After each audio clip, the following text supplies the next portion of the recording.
સુરતમાં 21 થી 23 ઓગસ્ટ દરમિયાન યાન એક્સપો 2024નું ભવ્ય આયોજન થવા જઈ રહ્યું છે।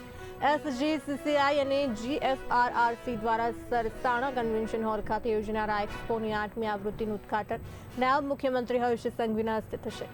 ચીન સહિત દેશ વિદેશના 88 એક્ઝિબિટર્સ એક્સપોમાં ભાગ લેશે। કોટન અને સિલ્કથી લઈને ફાયર તથા એન્ટી બેક્ટેરિયલ યાન સુધીની વિવિધ પ્રોડક્ટ્સનું એક જ છત નીચે પ્રદર્શન થશે। આજની આ પત્રકાર પરિષદ ખાસ કરીને યાન એક્સપો માટે છે। 8મી એડિશન અમે લઈને આવી રહ્યા છીએ the southern Gujarat chamber of commerce અને અમારી 21, 22, 23 એમ આ એક્સપો થવાનો છે। ખાસ કરીને સ્પેશિયાલિટી યાન માટે આ વખતે એક નવું અમે પ્લેટફોર્મ આ વખતે વ્યુઅર્સોને મળવાનું છે। ખાસ કરીને ટેસ્ટેડ યાન છે, બીજા ઘણા બધા યાન છે કે જેને લઈને આ વખતે R&D કરનારા વ્યુઅર્સો છે, નવું ક્રિએશન કરનારા વ્યુઅર્સો છે, આ બધાને બેનિફિટ થવાનો છે।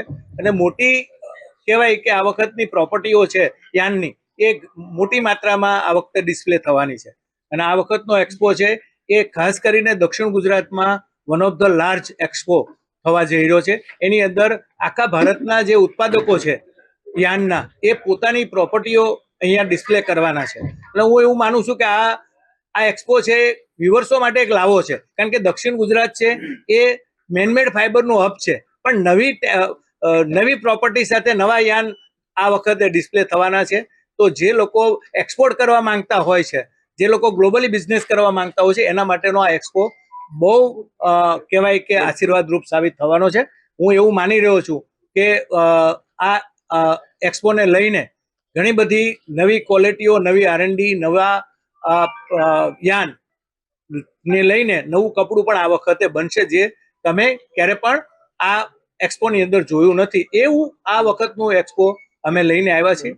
The southern Gujarat chamber of commerce 8th એડિશનમાં મોટી સંખ્યામાં બહારથી પણ એક્ઝિબિટ થયા છે। ખાસ કરીને ઇન્ડોનેશિયા છે, બહારના ચાઇનાના છે, ઇન્ડોનેશિયા, ચાઇના, એવી રીતે ઘણી બધી જે બહારની કંપનીઓ છે એ આ વખતે અમારા એક્સપોની અંદર ભાગ લઈ રહી છે। તો હું એવું માનું છું કે આ વખતનો એક્સપો છે એ ખાસ કરીને એક નવી આશાનું કિરણ લઈને આવશે ઇન્ડસ્ટ્રીઝ માટે, ખાસ કરીને વિવિંગ ઇન્ડસ્ટ્રીઝ માટે। તો એ આ વખતનું એક નવું નજરાણું આ એક્સપો થવાનું છે, એટલું કહું તો વધારે છે। મુખ્ય મહેમાનમાં ખાસ કરીને હર્ષ સંઘવી ઉપસ્થિત રહેવાના છે, એવો એમનો ટાઈમ મળ્યો છે। હવે એ સમય અને સંજોગો વસાત ખ્યાલ આવે છે। અત્યારે તો અમને કહેવામાં આવ્યું છે કે હર્ષભાઈ સંઘવી આવશે, અને ત્યાર પછી એક બીજા અમારા યાનના